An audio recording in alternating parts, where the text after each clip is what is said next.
everybody, it's John and Mike, brew-suits.com, and tonight, we are going to drink a SMaSH beer, and this is for all of you who always want to know, what do Calypso hops smell and taste like in a finished beer? I brew these little SMaSH beers, 1 gallon batches, so that you have something else to go off of. Rather than just words on the internet, you have two dudes just sitting around on a table drinking some SMaSH beer, talking about what they are perceiving in this beer, and hopefully you get a good sense of what this hop can do for you in your next homebrew batch. So this one is Calypso hops, as I said. The alpha acid on this packet was 13.7, so I took a more of a late boil approach to the hop schedule. There was just a smidge at the beginning of the boil, and then most of it was at flame out. And then I did more of a New England style IPA dry hop edition right at 3 days into fermentation. Pretty hazy. Pretty hazy, yes. And that was with the last 1/4 ounce of hops, because I always do 1 gallon with 1 ounce of hops. Makes it easy. Yep. And so after like probably 10 days in fermentation town, I racked it to a little mini keg and then carved it up. So that's what we have here in front of us, Michael. What is your thoughts on the aroma as we start off on our adventure here? Well, It's coming to me. The aroma to me isn't as strong as the flavor, but the aroma I am getting off of this is a little bit of a underripe melon, like a honeydew, like a green melon. And I mean maybe somewhat tropical, but I really just get like underripe green melon. And then the flavor profile is more of the melon, maybe a hint of like white fleshy peach, but I get there's a grassy, resiny bitterness to it. It's actually, if used in high levels as a bittering hop, this would be pretty dank, resiny hop for sure. But it's definitely got that. It's got that New England IPA, like raw hop pellet thing. But I am getting the melon, maybe some sort of peach or some sort of fleshy fruit like that. And there's a grass component. I mean, there's definitely a strong, resiny green grass component. Yeah.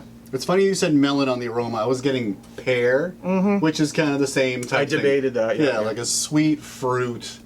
Not too pungent. But not like a berry, not like a citrusy. Not acidic. And not like a sweet fruit. Yeah. And not like a mango or a pineapple tropical. It's just more of like, I just see a green melon. Yeah, that's what I'm getting too. I like it, but I like it. Yeah, I wonder, see, like, dankiness, it's like sticky bud, right? I mean, that's really what it is. Yeah. I was getting, like, I was noting that with, like pine sap. Yeah. Maybe as a kid you might have tasted that. Yeah. Just to see what it was. I don't smell that per se. No, I don't smell it either. It's more of a physical sensation, but the flavor, that grassy, resiny flavor sort of dominates, though, in my opinion, it dominates any of the fruity stuff. Got it. No, with you. And I think that's... And it lingers. It's still in there. And another thing, too, which we probably should start thinking about it, but the head retention, which is, certain, like hop oils are foam positive, so, I mean, the head retention on this is pretty good. It's pretty good. So it may have how I dry hopped it, may have something to do with it. Because you're right, like the aroma's there, but it's not as strong as other SMaSH beers that I've made where I've had later additions, more like it's 7 days in fermentation time, and then I leave it there for another 3-4 days. Anyway, let's read what the packet says in terms of descriptors. This is a dual purpose hop, so it makes sense that it would work in a bittering charge. I can definitely see that. Its description for bittering is smooth bittering. Smooth bittering. All right. With some soft florals, lemon zest,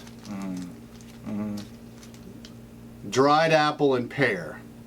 Dried apple and pear. At least we're there. I think I could look at that as part of my melon component. No, I agree. But the lemon zest, to me, I'm just getting like resin.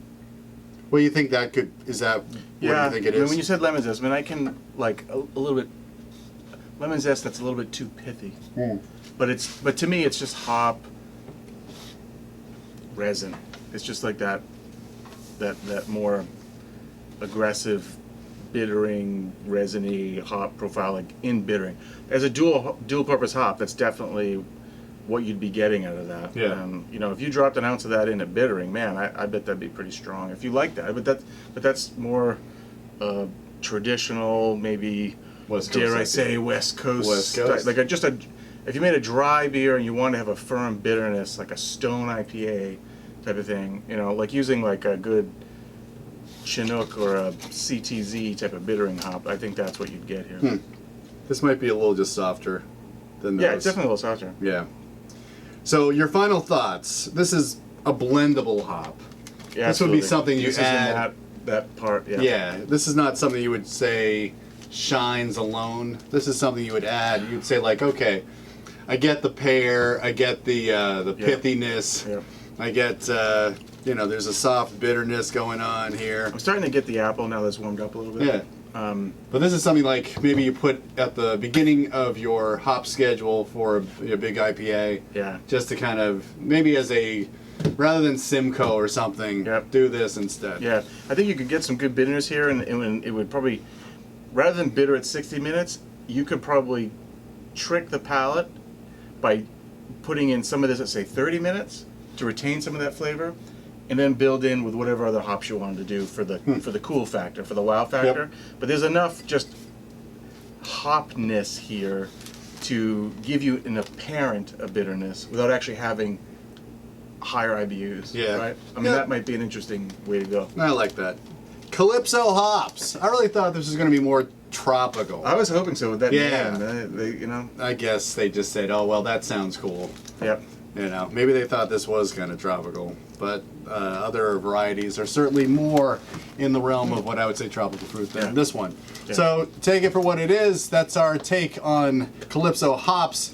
Please, if you see one of these packages, don't fear the packet. Try it out, and hopefully our little tasting helps you to make that decision next time you're in your local homebrew shop. All right. Cool. For John and Mike, brew-news.com, brew on. Cheers.